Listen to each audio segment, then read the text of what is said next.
Welcome to show number two, mates. Number two, amazingly, show number 10. Bit of fraudulent slip. Initially, I think we planned on three shows, but we'll come back to a minute. Welcome. I'm Simon Lovesey, the founder of Restart Sailing, and show number two, also Sail Race, and joined by colleague John Emmett. I think changed his slide here quite nicely. Yeah, it's great to be back. It's strange to think it's show 10, but that's where we are. And when we look at the news just before we went to air, I think Boris Johnson says he thinks we're going into the second wave now. So, this is definitely a good time to be thinking about restarting sailing, but also continuing sailing, having made so much progress. Yeah. So initially, I think we set this as sort of three stages, three shows, but interestingly. I think when things have been cancelled earlier, people were talking about sort of the autumn for things coming back, weren't they? Now, although we've seen things coming back, as you say, we're clearly into possibly the second sort of wave. We seem to have infections around the sort of 3,000 mark, but the really good thing is that the number of deaths is still very low, maybe because we know how to treat it better, or better facilities, or maybe it's just the lag. But when we look at our three stages, it's really spread out now. So we will have some clubs which are just doing very simple racing and casual sailing. And on the other hand, we do have some, very few, but we do some internationals going on. So we've got a very broad spectrum. Some of that depends upon the actual venue, but also I think very much the committee and the organisers for that club or event. Yeah. But I think it's good to see that things are happening, even if we might be yo-yoing across the timeline. But I think we're starting to perhaps get to a bit of a new norm when things do change and do adapt. People learned how to do things now, or a lot of clubs have learned how to do things now. Yes, and I think that's perhaps the more reassuring part of it, that we are learning to adapt. Interestingly, a lot of events are now being cancelled for next year. I think people are realising that perhaps in the traditional form they can't happen, but then they're sort of reinventing themselves. Yeah, I mean, getting a little bit away from the sailing competition, we talked before we came on air about the dinghy show. That looks like it may be 2022, but probably a conversation for a bit later on. But I think one of the things, people just want to be able to plan ahead and know what's likely to happen and what's not. Yeah. So Restart Sailing, very much still in sort of a relevance. The Facebook group continues to grow, and I think every day we see a active man in conversation, don't we? And well, there's been lots of news in the last 48 hours, so it's been really useful. And it's quite good that on a lot of things now, whether it's using dry robes or changing rooms or launching facilities, that there seems to be a consensus of opinion. So I think that's made it very useful. Yes, and I think people are starting to accept the way things are happening, and perhaps things like changing rooms are not going to be open for a long time, if at all. Really. Well, the thing with changing rooms, for me, it's a limiting factor, because you could do a really, really good job and have, say, 8 people change perfectly safely. But if you've got 24 people, that means potentially not everybody can come to the club that day.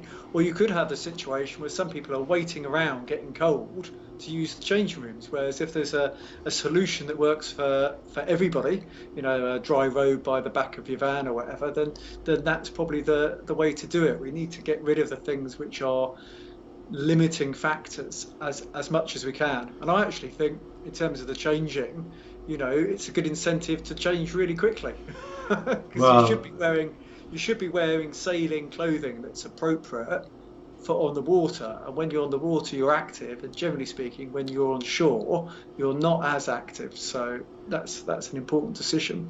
Yes, and it's interesting discussion about changing rooms. I mean, changing rooms are a bit of a modern phenomenon, aren't they? And if you go abroad, often they don't exist at all. So my first sailing club, we didn't really have change rooms for a long time, let alone chat. So yeah, so we could make it. And clothing both on the water and off the water so much warmer than it was was then, we were sailing in cut-off jeans and sort of bubble wrap buoyancy aids. If Yeah, anyone's so I old enough think to remember them. the technology's come along, and I think probably our saviour in this position. So since the last show, we've had, I think, some sort of government announcements, haven't we? The first was the rule of six. Yeah. The joke is, what do you do if you've got more than 4 kids? But we'll leave we'll leave that to the comedians. Yeah. And interestingly, I think the test and trace has become a legal requirement, hasn't it? I think it's perhaps more of an optional before. So certainly for the hospitality industry. I mean, I notice it when you go abroad. If you fly into Munich or Rome or wherever, you have a test there very, very easily, and that's standard procedure. We haven't quite caught up there, but hopefully by the time we get to Christmas, everything will be caught up, and it's just a shame we seem very slightly behind the curve again. But a very apt expression at the moment is it is what it is, and I think it relies on common sense. If you've got COVID type symptoms, then just isolate yourself, not only for your own good but for everybody else's. And if you're fine, crack on, carry on as you would do, and just be safe. Keep safe, but carry on sailing. Yeah, and I think it's been good that some sort of sense has prevailed in terms of some of the exemptions, and organised sport has sort of not been included in the rule of six, has it? And I think the RWA have done some good work to get that message over. So, for example, if you go to a championship now, a lot of championships you can write for a letter of invitation because it's a very particular set of circumstances, and that letter will make a big difference to your quarantine when you return. Regardless of where you go, you have to do paperwork when you return because things can change very quickly. So, 48 hours before you fly, or maybe it's 48 hours before you land, you just need to go through quite a lot of information. It's all online, very easy, but name, date of birth, passport, how long you're there, what you're doing, what your carrier is, what your flight number. So do allow yourself to do that because it'll save you a bit of stress, anyone who is travelling. And I think it's been good that common sense is sort of realising that the outdoor sports is a particularly safe sort of environment, and I think people are now really looking at some of these sort of exceptions, aren't they? Exactly. I mean, I think sailing should hopefully come out of this very well because it's a very suitable sport. It's meant to be non-contact. If there is any contact between boats, you've got plenty of sunshine, although coming around the corner, the clocks are going to change in a couple of months. That might not be quite so true. And everything's getting covered in salt water, which was an old way of cleaning things. So I think that the difficulty is when people want to socialise. And if the government bring in a curfew, I think it's more along the lines of stopping drunk people hugging each other at the end of the night than anything else. But so there's been more sort of work done on the sort of the risk factor of different areas, and I think as this chart we looked at before showed, the outdoor is very low sort of risk. And I saw that the Parkrun organisation had commissioned a study looking about this sort of the risks of sort of outdoor transmission, and again finding it sort of low. And I think that those sort of research is starting to carry weight. Yeah, exactly. I also think a lot of the red things are suffering, if that makes sense. So, people aren't that keen to go to the cinema or music concert now. And you do wonder if those industries are ever going to recover. And that's very much one end of the scale. And I think actually the top of the scale, so sort of going camping and doing stuff outdoors and just, walk, run, bike ride, or even better sailing, maybe people should be trying to do more. One of the things I used to say, not to the elite sailors, but in terms of health, sometimes people don't make time for their health, to do exercise and things. But actually, if you don't make time for health, you may need to, you may have no choice in making time for illness later on. So you do need to invest in looking after yourself. And I think there's more of an understanding now in the powers to be of the importance of sort of health and preventive sort of measures, which obviously fitness and exercise and sport plays into it. And I think that's why we're seeing these exceptions for sport, because I think people are realising how they are. And I think as we move to more of a lockdown over the winter, as you say, fingers crossed that sailing and other outdoor sports will be relatively well treated. And having introduced myself at the beginning, I'm John Emmett for people who didn't recognise me with the new haircut. All right, I yes. still think going to a barber's probably one of the slightly more risky activities, so I decided to get my value for money, and hopefully this will do me till next year, but we'll see how it goes. Well, interestingly, I ventured out of the barbers again, and oh wow! So talked about their business sort of model, and they were saying, yeah, they were busy at first, but what they're seeing now is the more do-it-yourself approach. Interestingly, and people getting better at it. They're saying that they're concerned about that sort of the skill factor is building up, and they haven't had too many rescues. So again, you talked about business models and some of the red areas. We are seeing adaptations coming, which may have long-term impacts on certain industries. Well, I was just worried for two things. One was getting through passport control, and two was whether Tula was going to recognise me at the other end and pick me up. So I need to apologise. I was coaching the same day I got a haircut, and it literally took twice as long as normal. Okay. So I was 1 or 2 minutes late, and anyone who knows me, I'm a bit of a stickler for punctuation. So a lot there. Punctuality, sorry. So a quick look at the National Championship chart. Hasn't really changed that much, mainly because obviously a lot of events have gone ahead, but they were sort of factored in there. Still a lot of cancellations, but I think encouragingly we are seeing a full calendar coming up. I mean, I think if you look at each weekend now, there's sort of multiple events going on. So we've moved away from one event in all of sailing, haven't we, to 20 or 30 going on. Yeah, it also occurred to me there were some quite good events which were like a Nationals but under a different name. I think they may have slipped through the net slightly, but I actually think going into winter sailing, it's perfect for sailing your home club and doing the multi-class series like Sail Juice. So we'll have a few qualification national ranker type events and a few inland championships, but it's already feeling like the tail end of the season, and I'm sat here realising compared to the first webinar, it's quite dark now. I maybe need a better light. Yeah, no, we're definitely into the sort of the end of the Wednesday evening racing, I think, aren't we? Not so far off. So talking about national championships, we caught up with John Partridge from RS Sailing, who hopefully joins us later. He's out sort of helping with Sun's football match, but we did a quick interview. RS have obviously been quite sort of active, so let's just play that through and see if we can join in John in a minute. Excellent. Right, okay, well, welcome, and welcome John Partridge, the joint MD of RS Sailing. RS obviously plays a big part in the dinghy scene. I've doing some figures earlier, John. As you know, we run the Sail Juice Winter Series, and of the 700 entries or so, great to see the RS class is registering with 200 plus, so probably a third of that, so I guess that's a reasonable benchmark of RS in the dinghy park, do you think? Perhaps, yeah, I think so. Some sort of measure. So like all of us, we've all been struggling to get these national championships and open meetings off the ground, but great to see. I think RS, I think we got about seven national championships and probably about 400 plus sailors out there, so big part of the scene. Any sort of, obviously lots of challenges there, anything specifically of note? Well, I think there's clearly clubs that are excited about welcoming sailors back, and there's clubs that are slightly more risk averse or have locations which don't suit very well for socially distancing. So we've run one event, one nationals at Eastbourne, which was the RS Area Nationals, and the advantage of there is they had a massive beach to operate out, so we could spread out. They staggered the launch times, created a sort of a hangout zone out the back to really spread everybody out. And the other major ones were at WPNSA, and again loads of space. Did a really good job of just welcoming everyone and spreading everyone out. And Brixham are probably for a small club have hosted a lot in the end because they did the Mustos, which they had a very healthy turnout for, and they did the 2000s where they had 40 odd boats, and again very well run, very socially distanced, very well organised.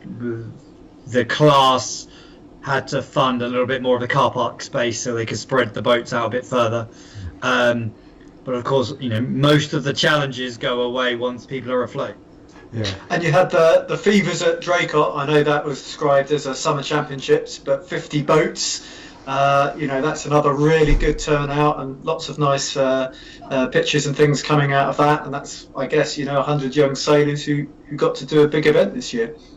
Yeah, so I wasn't at the event, but my understanding was that Draycott did registration through like the car windows as people arrived, and obviously at Draycott you can spread out really well from the club all the way to like the end car park. Yeah, they've got about a mile of slipway, I think, when you start adding it all up. Yeah, so they spread everyone out. They did, registration from the car. It was really, really easy from that point of view. Great event. A couple of the challenges inside the event, but that's a different story. Nothing to do with COVID. But yeah, I think Draycott, a club that's really working hard to ensure activity does happen. Yeah, I mean, and 8 different launch points. I mean, that makes a difference. So for small clubs who are struggling to put on events, I think that idea of being able to spread out, which, as you say, is why the Weymouth Portland National Sailing Academy has also done so many events, and looks like it's going to continue to do so. And it's interesting to see, as you mentioned, Brixham and some other clubs coming to the fore, which perhaps have been a bit quieter in the past. I think perhaps an opportunity for some of these venues to show their true colours.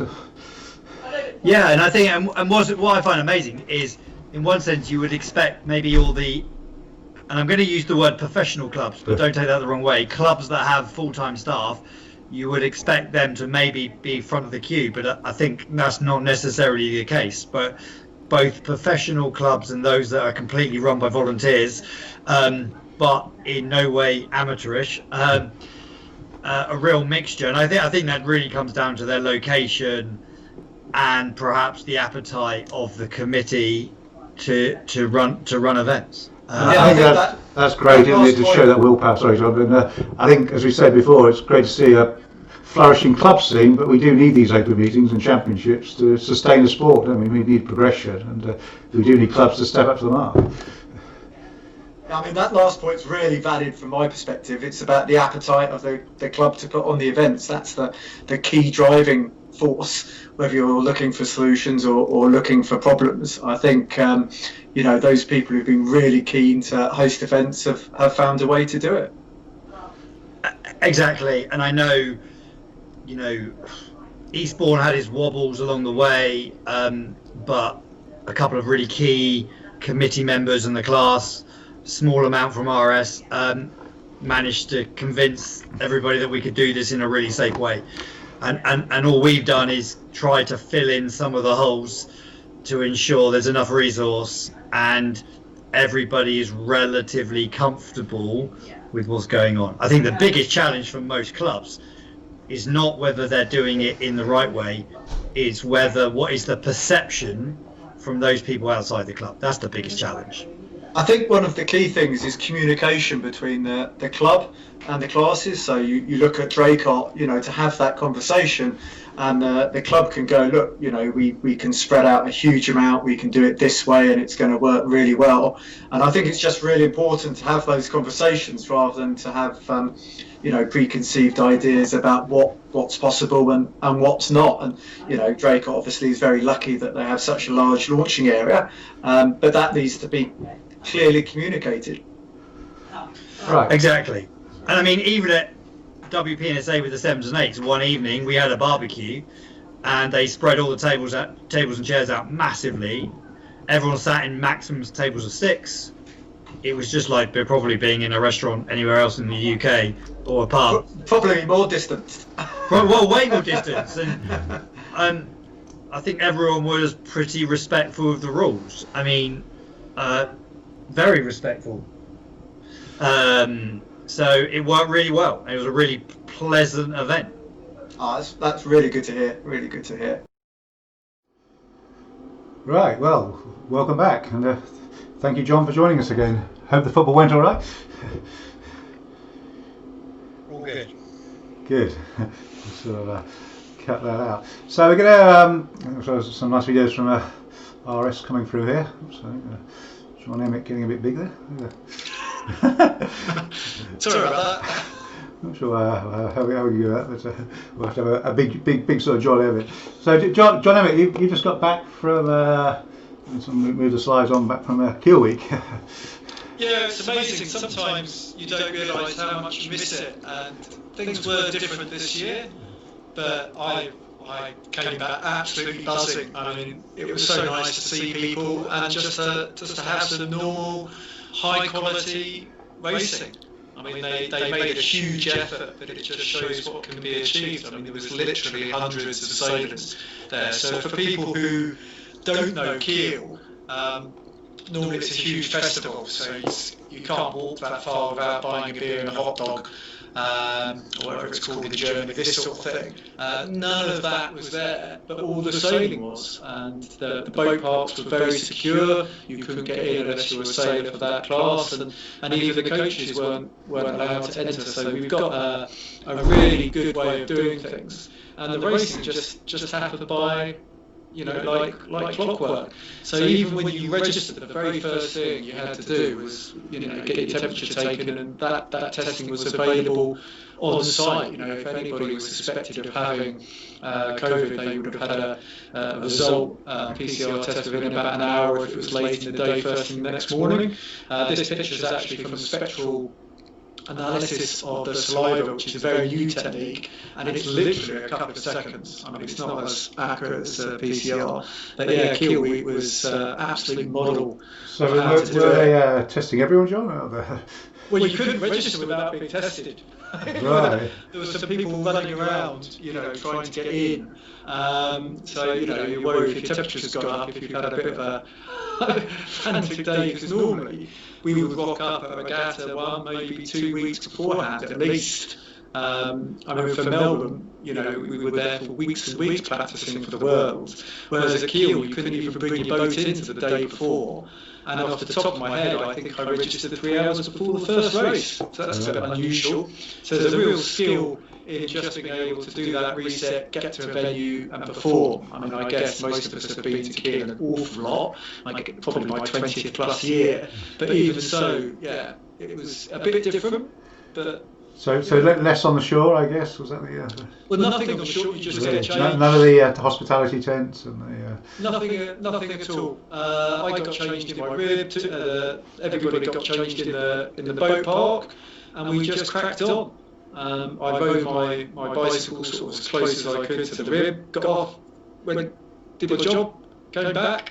That was it. And even on the water, I think I probably got into the habit now of sort of watching, taking notes, taking photos, and doing video, rather than doing lots of chatting, just because of COVID times. I mean, if anyone's interested in Kiel, I put an album up on Coach Yourself to Win Facebook page, because there's some cracking shots. It was winning every race.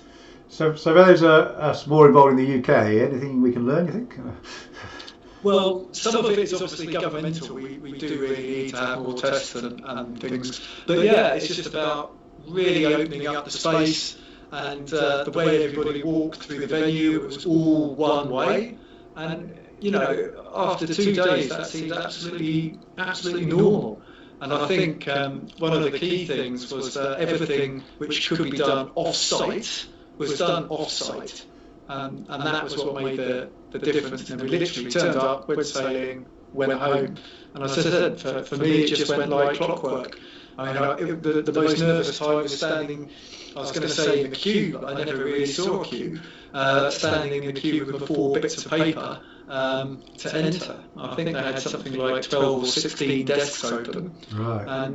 And very long opening hours. And yeah, so there was never any problem doing that stuff. So I think great to see it happening. I don't know, John from RS, anything to take away there? Well, we got the Fevers, the Aero Youth Worlds, 521s, Aurora Travemünde next year, which is obviously just down the road from Kiel. Yeah. Hopefully that will be run in an equally as efficient way. I mean, I guess our hope is this time next year that it's got, COVID is not a core part of our lives anymore. But I guess every month it goes on, you realise we've got to learn to live with it rather than get over it, if that makes sense. So hopefully those in Travemünde will have it in control like Kiel Week has done. I'm pretty confident because the local authorities, they're still under sort of federal control, and Germany seems really well on the case.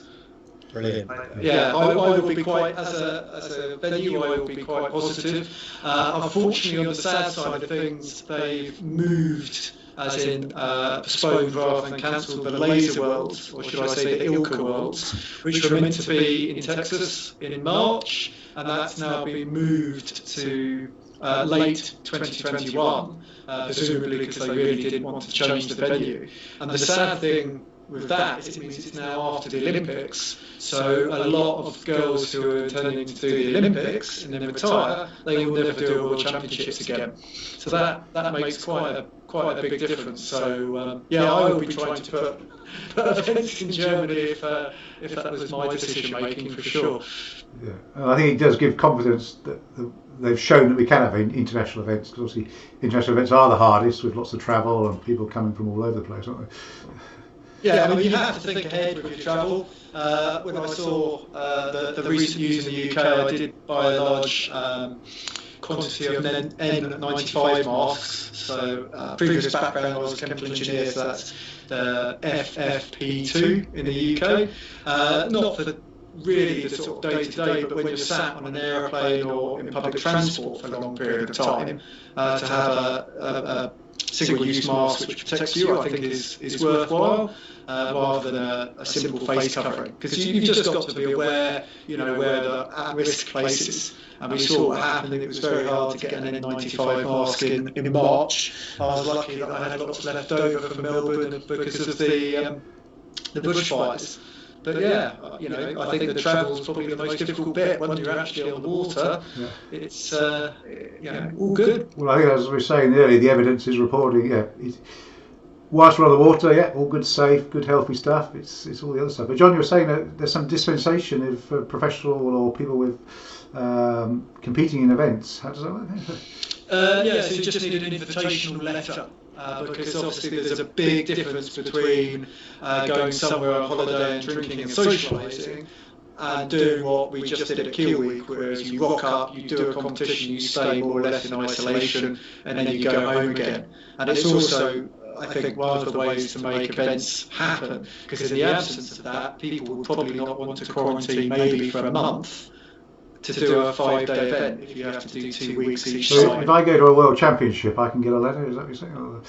I mean, you need to speak to the organisation authority, but I was looking at the Europeans for the ILCA, and they have it, this is the person you need to write to. So it's starting to become part of the event organisation manual, I guess. Yeah, and they've already said the same. We're looking at doing Vila Moura, Portugal in November, December time. And I didn't even ask when I was just asking about regattas. They said, and we will obviously do your letter. Yeah. So I think it's great to see the sailing world is adapting and putting some of these procedures in place. And hopefully that will see us through some of the difficult times ahead. Yeah, well, when I worked for Chinese tea, you had to get these invitational letters to get a visa anyway. Yeah. So, I should say to John Partridge, there is actually a website that gives you all the details of going into Germany, because I got a little bit panicked because the UK suddenly appeared as one of the countries that had quarantine for 14 days on entry to Germany. And then I looked down a bit, and the only territory listed was Gibraltar. So I breathed again, just to because it's that precise. So if you come from Sunderland, maybe you won't be allowed to go if things were as they are at the moment. But if you came from the Isle of Wight, they'd be happy to receive you. That's just off the top of my head. I like this picture very much, and I do have to say that I wasn't on the race course in any way interfering. I just had a very long lens. But for people who want to know what close racing is like, that's what it looks like. Yeah. So 2 meters. It's 1.5 in Germany. Okay, so we can get closer in Germany, can we? makes a big difference. So moving closer to home, I think we've seen some good stuff, as we mentioned earlier, with Draycott Water. Yeah, do you want to talk about the Fevers, John? I know it was called the Summer Championships, but the lasers were the guinea pigs. They had a 45 boat laser open to gain experience at Draycott, and then the FIFA Summer Champs. Looking at the results, that was 50 boats, and I guess a lot of parents. Yeah, so 50 boats, 100 kids. I wasn't at the event, but my understanding is the nature of Draycott lends itself well for socially distancing everybody along their many slipways. I guess that's how you look at it. So right from the club all the way down that side of the lake, I think they did sort of a form of registration stroke welcome from people's cars as they came in, so you could get out, and then everybody just rigged up, kind of went sailing, and then left at the end of the day.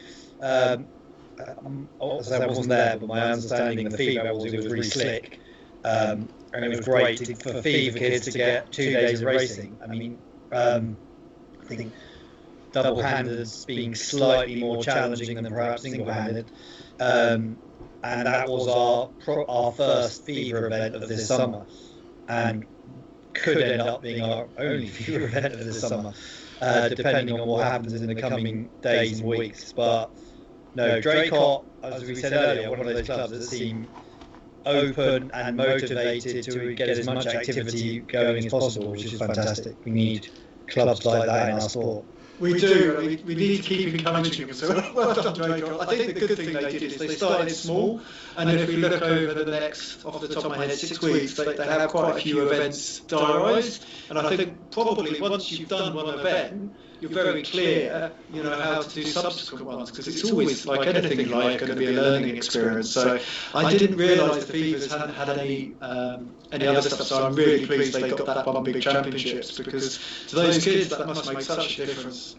Yeah, Draycott have got the Aero Inlands in a couple of weeks' time, and I think 100 boats. October 10-11? October 10-11, there's 70-something entries already. I think Pete Barton, obviously runs the class, is confident of 100 boats, which is the limit, which is great. And then, and I think, I've been to WPSA a couple of times for the Terrors and the 800s and 700 nationals. I think once you, like you, John, once you get around it and you get your head around the fact that you can be very, very spread out in a dinghy park, and the toilets are just open for the bare minimum, you wear a face mask to go in, those cafes or that have windows they can serve out of, most of them are adapting in that way, so they're all doing a really good job, and other sports have adapted well, and I think sailing's most places have done an amazing job. Burfield have got the Aero UK Youth Nationals, and again that should be 50 boats in end of October, that one, if we're still free to roam at that point, because who knows. I think it was Draycott I saw, because Pete does a fantastic job. I think he said 30% of the entries went in under an hour or something like that. So I think it's there's definitely there's a will amongst the sailors. You're absolutely right. I mean, the Terra Nationals, which was 100 boats, sold out in a couple of hours. The Aero Nationals at Eastbourne was, I went to bed. I looked at my phone when it entered at 8 o'clock. By 10 o'clock, they were almost gone. By the time I went to bed 3.5 hours later, it was booked up. So the encouragement is for us is that the demand within our sport hasn't gone away or wavered, and I'm sure bits of it have on the fringe, but the core sailors are desperate to get out there and go racing. And as a little example, RS Aero membership this year has boomed. And I know some classes have really struggled with membership, because if you don't have national championships, there is a tendency for members not to join their association. But the Aero membership boomed this year over and above what happened to the nationals. So I think maybe our sport's a little bit more resilient than people thought. Maybe that's what we hope. Yeah, I've actually seen it at a club level. People have come back. People who were too busy doing other things, as it were, and then those other things have stopped, and they've rediscovered the joy of sailing. And we have a full balcony most of the time. It's very socially distanced, but full, if that makes sense. I think the situation is making people reassess, isn't there, what's important in life, and going from rushing around the world and things like that, people realise, actually, perhaps things on the doorstep, perhaps things like sailing, which they may have forgotten, is more important than they thought. So I think, as we were saying, it's a good time for sailing. We just need to make sure that we can carry on offering some sailing, I think, isn't it? Yeah, I mean, I think it's a good time for clubs and regional stuff. I think that's something which has come through very well. Although it's really weird, you say about the travel, I almost found myself looking forward to getting on a plane, which is something I thought I would never say. I've tried to avoid that one at the moment, but there you go. Right, so moving on, so the sort of training about a coach, John, obviously becoming more relevant, I think. Yeah, John's probably wondering why I'm doing this, because I'm going to put myself out of business, and it was a lean couple of months. But it doesn't really matter whether you're training on your own or racing. I think just to think about your launching and your recovery and your changing in a really efficient way. So I would actually start to encourage people, now it's getting a bit colder, if you're sailing at your home club, choose your launch time very carefully with the conditions. Just an interesting thing, we seem to have had a lot of Atlantic storms come through recently, and they're going to run out of names this year. They're going to run out of names, and they're going to have to start using the Greek alphabet. Which, so where are we up to now then? Well, I can't keep track of it, but I think so. If you choose your launching window, that's very important, and maybe even turn up if your place changed. I think my neighbours are getting used to seeing me walking around in a wetsuit, only on the days I sail, I promise. But just to turn up there in the car and to really be efficient at that time, and then with the de-rigging. I said I think that it's a good incentive for sailors to get changed as quickly as possible, because it's only that brief moment whilst you're actually changing that you might get cold. I mean, I think my dry robe, other brands are available, has been really good. But anything like that, and I think one of the main problems I used to have when coaching the zone squad was trying to get them to de-rig and to change quickly so we could crack on with the debrief. And I think actually, if you get into the habit of doing things quickly, that's just a good thing. Of course, there are coach sessions, but I imagine this winter we will see less coaching than perhaps we had previously. It's funny, I think looking at my slide, I'm almost going to repeat myself. But one of the things I did like with doing online briefings and debriefs, if you do the briefing the day before, as soon as you have an accurate weather forecast, it gives the sailor and the coach more time to think about what you're trying to achieve the following day, and especially with the debrief, it was quite nice to have 24 hours before I showed the video, so I could choose the bits which I felt were the most useful. And sailors could watch them when they weren't feeling a bit cold, tired, and hungry, and thinking about having to drive home. So an interesting point about the online videos and briefings and debriefs. The feedback is actually people are finding them more useful and welcoming and more accessible. That they can come in at a time, but also I think people are feeling less intimidating. It's an online Zoom sort of call. Get more engagement, and you can have lots of people watching who weren't necessarily attending the session. So when I ran a session for Castle Cove, if you look at the viewing numbers, it's far higher than the number of people who attended the session. So hopefully that's just more engagement. So what do you know what the program is for the various RS places over the winter, because it's a bit harder to do organised coaching, but it's certainly not impossible.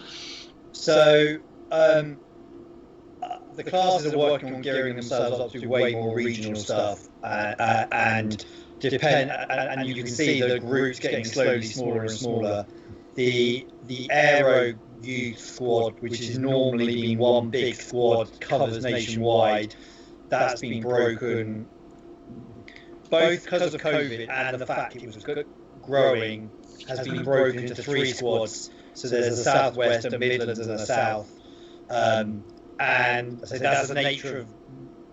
We were thinking about splitting it up, or the class was thinking about splitting it up, and then a couple of coaches became available who were keen to do some stuff, and the COVID thing, it kind of made sense. So it is all going to be smaller, organised, less travelling coaching, which was kind of the direction it was all going anyway, with the changes the RWA are making. Well, that's got lots of positives, hasn't it? Oh, COVID, although that makes a lot of sense from a lot of points of view. and I can see a situation where this winter, you know, way more parents are probably going to end up coaching their kids than they would normally, maybe because they're constrained by who they can be involved because of the bubble or the factor of 6 or whatever. And a question for you, John: if you were a parent and you're an average club sailor, but your kids are clearly more talented than you are, I'm sure that's going to happen to me. yeah, as a parent, where do you go to find good tips?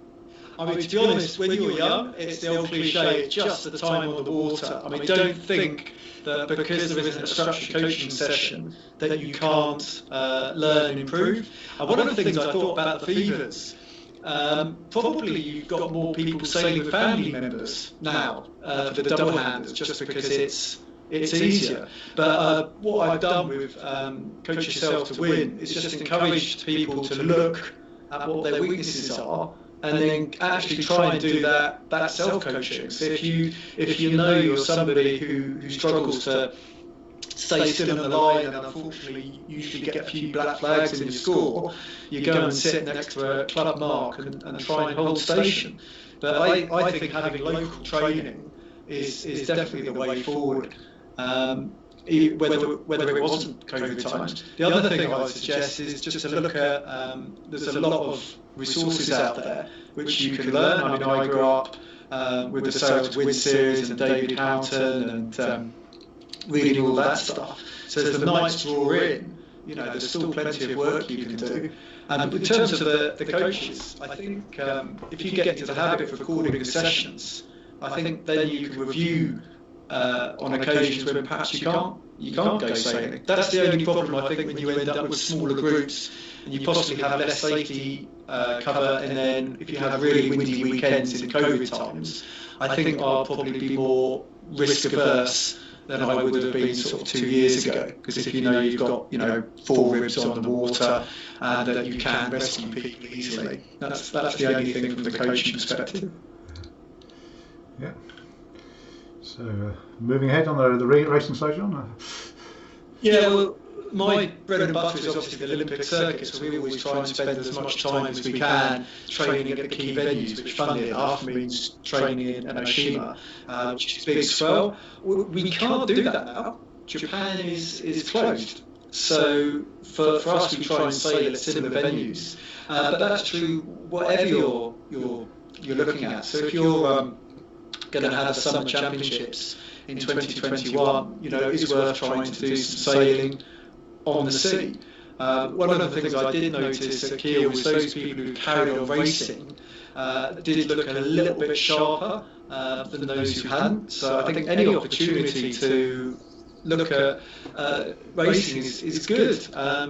One of the things I'd say, John, actually, to do club racing, it's nice to do that. Put something back into the club, because it's only a numbers game.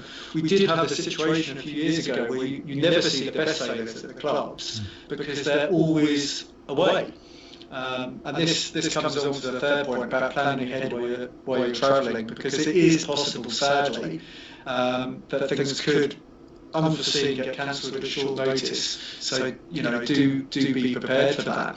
But as a parent, I think it's really just about trying to get time on the water in a fun way, so the kids stay in sailing as a sport. Good. So do you think we might see a bit of a shake-up in the pecking order for the Olympics, with some having more of an advantage than others? Well, I think the ones who are already at the front have been very determined to keep going as much as they can, and I don't see there being many major changes, because it just takes a long time to make that final 0.5%. So even a year out, you've got a pretty good idea who's likely to be in the top 10 and who isn't. And I just hope next year that we have the America's Cup and we have the Olympic Games and we have all these things. Because I think there's something very special about that, and I think for young sailors, it's nice to have those role models. Well, it gives that sense of normality, doesn't it? I think, as you say, and aspiration. And I think if you look at other sports, you know, if you go that mile, they can make them happen. I think. Yeah. I think in a way, I see they're letting a small number of fans back into football stadiums, but in a way we're sort of lucky that we're not so much of a spectator sport. Although Kiel did seem very, very quiet, you know. But that's, you know, that was also nice in another way. Yes, I guess we're not reliant on that ticket money, are we? Which may help us in the end. Not at all. Right. So, is this a new book, John, or? I just realised it was webinar 10. I thought people were probably bored of seeing the cover of Be Your Own Sailing Coach. I Coach Yourself to Win sounds a bit of a provocative title because obviously only one person can win a race by definition. But the idea is just to, you know, go out and be the best you can be. And I like to think as well that whether you're racing or training, that productive sessions are fun sessions. So yeah. That's where that's coming from. Good. So I was surprised quite a few people not on Facebook. I thought the whole world was. So if people want to see this who are not on Facebook, just to let you know that there's a copy goes up as soon as I practically can on YouTube. So for those people who are ardent and not going to do Facebook, we'll be sticking it up there. Yes. And then moving to number 11, believe it or not. Yeah, so I put Andrew's medical qualifications here because he's far more qualified than almost anyone I know to talk about a virus and a pandemic and all these sort of things. But he's not only an eminent surgeon, he's actually chairman of the Maxi class and a very, very keen sailor. So yeah, I'm sure he can give us some. It's quite a scientific idea of what's going on and what to expect. And I think that's important to get information. I think Andrew's also got a good handle on the medical side and did a lot of work with Rourke. He was the former Admiral Commodore of that organisation. I think helped them get back to it. I think. Puts a common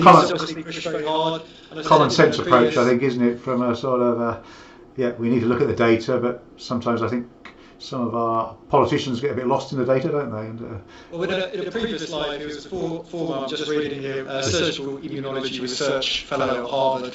So I think that probably speaks for itself. Yes. And I think part of this again is building that confidence and I think understanding from all of us of what's going on, because very easy to fall into a sort of depressive mode, I think, isn't it, if you listen to all the papers. That's why we all need to go sailing. But just a key thing, it will be on a Thursday. The next show will be on a Thursday. Probably John's wishing we moved it to a Thursday for him, but we're sorry. That's the way it worked out. Yeah, well, I think still a big need to have these gatherings and sharing of experiences and giving that confidence again. Okay, well, I think that's probably all for it. So thank you very much, and we'll rejoin in a couple of weeks' time. Great. Right, thank you. Let's cut that off. Thank you very much.